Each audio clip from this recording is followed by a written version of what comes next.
Okay, so this is section 3.2, properties of parallel lines, and objective 4.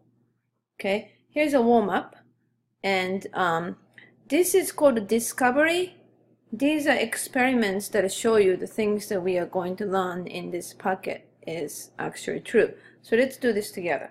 If you have a notebook paper that has already parallel lines, get a piece of paper. If not, you can draw two parallel lines. Okay, so draw a line and another one, make it a little wider, more or less parallel. Okay, and then you want to draw any transversal. So let's draw at least two. So here's one, and here's another one. Okay, all right, transversal we learned in 3.1, right? Okay, and now 18 says measure one pair of corresponding angles and repeat the experiment with another transversal and alternate interior angles, same side interior angles.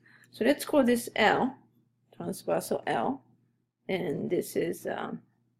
Okay, and then let's call number 1, 2, 3, 4, 5, 6, 7, 8, and 9, 10, 11, 12, 13, 14, 15, 16. And now what you're supposed to do is for line L and line M, find corresponding angles, same side interior angles, and alternate interior angles, and measure. So find the pair of corresponding angles. For example, 3 and 7, right? Or 1 and 5, those are corresponding angles. Get a protractor. Here's my beaten up protractor, and get the measure. And same thing, the same side interior angles, alternate interior angles. Just pick a couple pairs and do both for two transversals. Okay, and I want you to stop the video here, draw this, use a note paper or draw your own, and measure it, and then come back. Here is what I got. Okay, so line L, I measured corresponding angle, angle 1 and 5, and angle 2 and 6. And angle 1 was 120, and angle 5 was 118, and angle 2 was 60, and angle 6 was 62. Now, I don't know what you got, but these numbers should be very close. Okay, they aren't exactly the same because these lines aren't exactly parallel. I did better with M. I did corresponding angle for 11 and 15, and they were both 103 degree. Same side interior angles, I did 3 and 5. 3 was 63, and 5 was 118. 4 and 6. 4 was 117, and 6 was 62. Now, what relationship do you think these gonna have? Think about that. Well, these are supposed to be either very close or the same. And alternate interior angles 3 and 6, 63 and 62. 4 and 5 was 117 and 118. They're very close. Over here, line M, the same side interior 11 and 13, 103 and 77. What relationship do they have? Alternate interior angles, I did 11 and 14. It was 103 and 103. So hopefully you get similar results to this, and hopefully you have some conjecture. Conjecture is something that you observe the results and come up with a conclusion that is probably true all the time, even though it's not proven. The conjecture is where the proof starts. Okay, all right, so let's see here. We are over here, and we have one objective in this packet. State and apply the postulates and theorems about parallel lines, parallel lines. Okay? All right. So here's the first one is a postulate. Postulate is if two parallel lines are cut by a transversal, then corresponding angles are congruent. Now, we can't prove corresponding angle being congruent, so we accept it as a postulate. We will see a little later why this is. However, once we accept this postulate, we can prove three theorems below.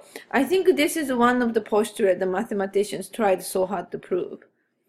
I'm not 100% sure, but I think it is. But so if lines are parallel, the corresponding angles are congruent. That's something that we have to accept as a truth without proof. And mathematicians didn't like that because that's not as obvious as like there's only one line between 2 points.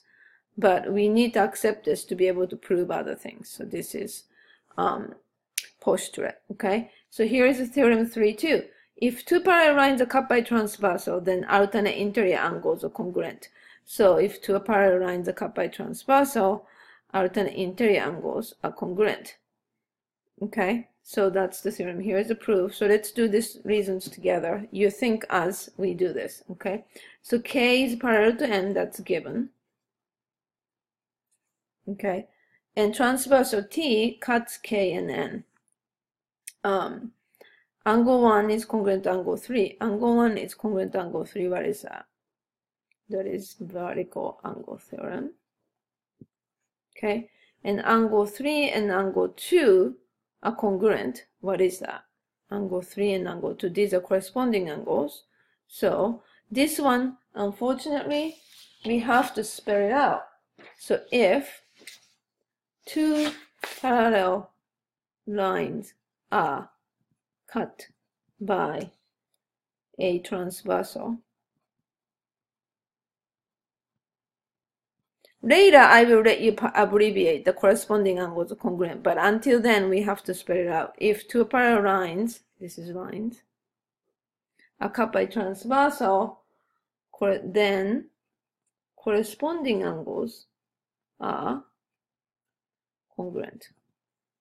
Okay, so that's the postulate 10. So now, A equals B, B equals C, so A equals C. So the reason here is transitive property. Okay, and we are done with alternate interior angle. Here is the same side interior angle one. Okay, if two parallel lines are cut by a transversal, then the same side interior angles are supplementary. So they're supplementary. If you did in the warm-up properly, most of you probably got very close to being adding up to 180, those two angles. Okay, so we start with K is parallel to N, and transversal T cuts K and N, and that's given. Okay, and now I'm going to give you the statements. You do the reasons for homework. Okay, so this is homework here, reasons. This is video. Okay, so the second line is angle 1 and angle 2 are congruent, or they have equal measure. So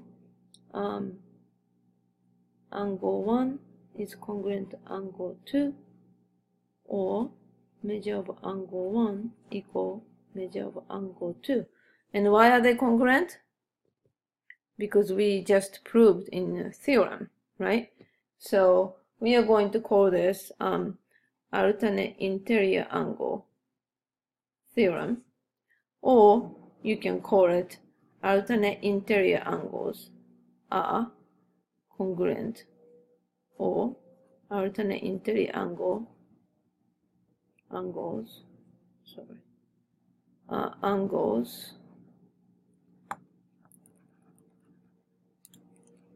alternate interior angles have equal measure. Any of these is acceptable. Okay, and 3. Oh, I'm sorry, I wasn't gonna write this. Okay, it's okay. You do the homework, the rest. Okay, because this was a little tricky because this is new. Okay, and then 3. Measure of angle 2 plus measure of angle 4 equal 180. That you have to do reason yourself. And 4.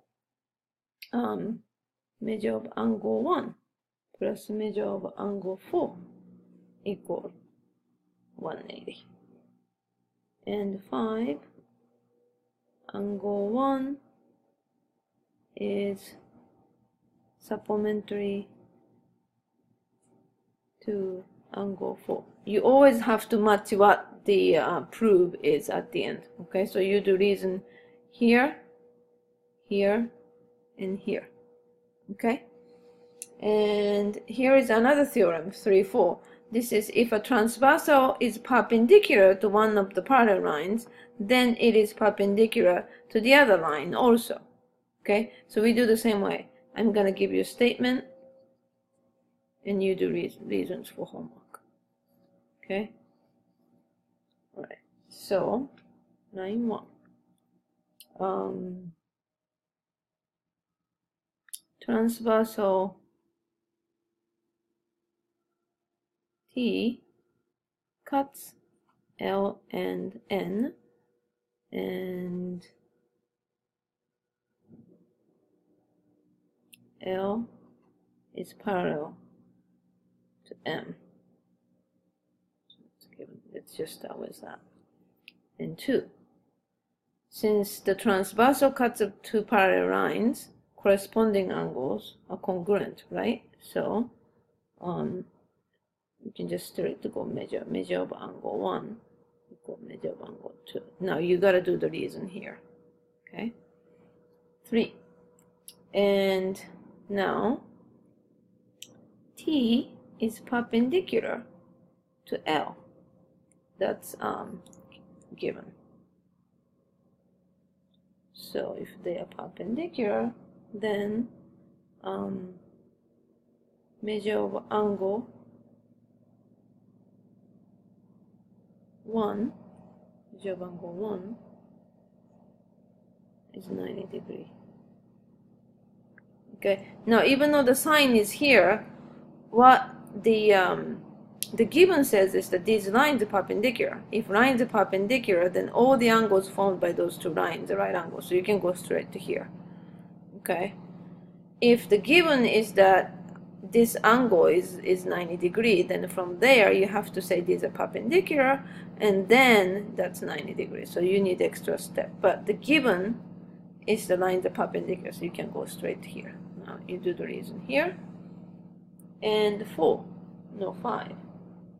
Measure of angle 2 equal 90 degrees. Right, you do the reason here. And 6. T is perpendicular to M, and you do the reason here. Okay, I think you can do this. And here is why postulate 10 is a postulate, not theorem. Alan tried to prove postulate 10 as shown below. However, he did not have a valid proof. Explain why not. If 2 parallel lines are cut by transversal, then corresponding angles are congruent. K and L are parallel. Transversal T cuts K and L, and try to prove 1 and 2 are congruent. And here is the proof. Homework is to find what is wrong with this proof.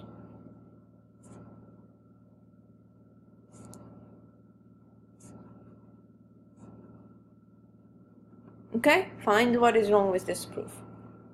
And you do this one. I think you can do this one. So you have to find the value of x, y, and z.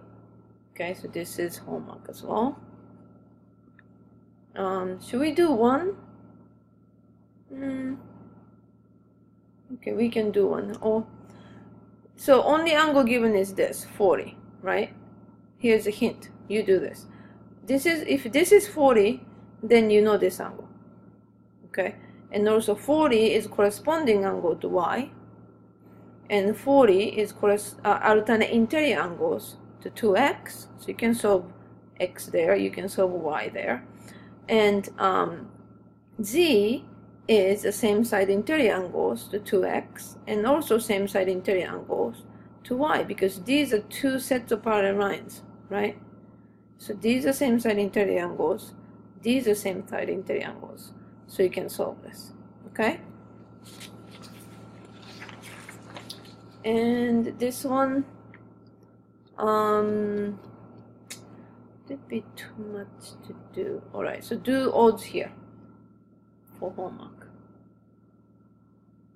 Okay, and we can do, if you have enough time, do all, but if not, then do just odds. Okay, and then I take questions from this in the class, and the rest is exercise in the class. So we are done.